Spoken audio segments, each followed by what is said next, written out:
So I got involved in RedLine in early 2000s, mid 2000s, when I was invited by the former and the founding executive director. PJ D'Amico was the founding executive director. And then I found out about it through my twin brother.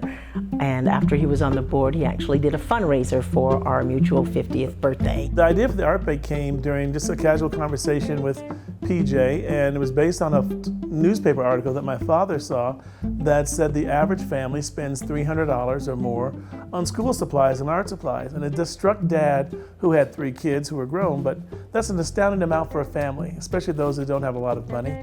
And when we were talking about what would be the goal of a 50th birthday, PJ said, what about an art bank? And allow, at the time, it was going to be allowing kids to come get the free art supplies, but then it grew to having teachers who we found were spending their own dollars. And it was even a better use of the funds was letting teachers come and get those supplies for free.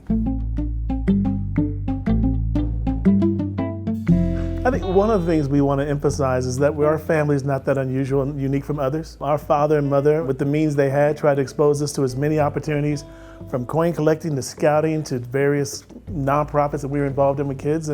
But it came from their own life and their own lived experience and how they could pass it on to us. And Velva, being the oldest one, was probably likely the first one that had to experience all of those various opportunities.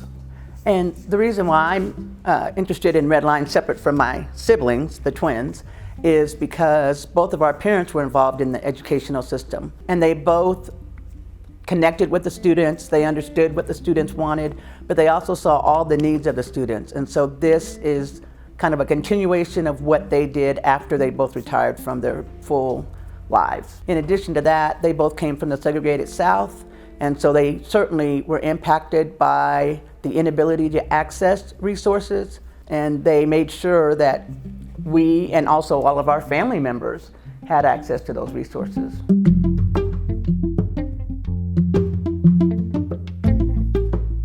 There is a strong actual scientific link between science and art. In fact, there's a term now called STEAM, science, technology, engineering, art, and math. A lot of people hear the term STEM, you gotta add the art aspect. For most people, there have been brain studies talking about a direct link between success in art expression and the success in math and science. And when you see kids who don't get the kind of, to be honest with you, we got as kids, and you don't realize until you get older how much that sets a foundation of what you think you can do and what you will do.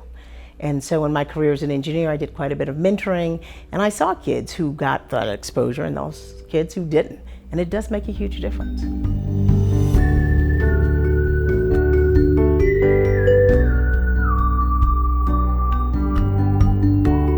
The concept was initially so kids could get access to art. I would never have envisioned that the population using that bank is so broad and the impact is so deep.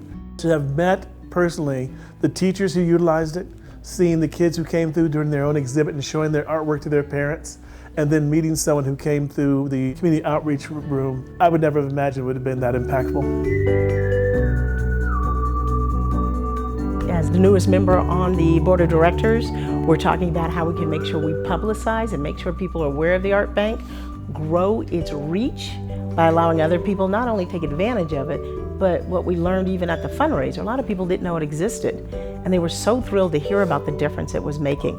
And I am looking forward to seeing some of the results from some of the students, and especially some of the artists who are struggling through their recovery and through their home insecurity, and seeing the difference they can make on making a positive change to our community. I like the idea that in the Black community there's a named opportunity, that our families, my mother and father's name will go beyond our generation. And encourage more families to think about naming things and look at the impact you have when you just put something small and the long-term impact of it. So their work in life and legacy aren't forgotten.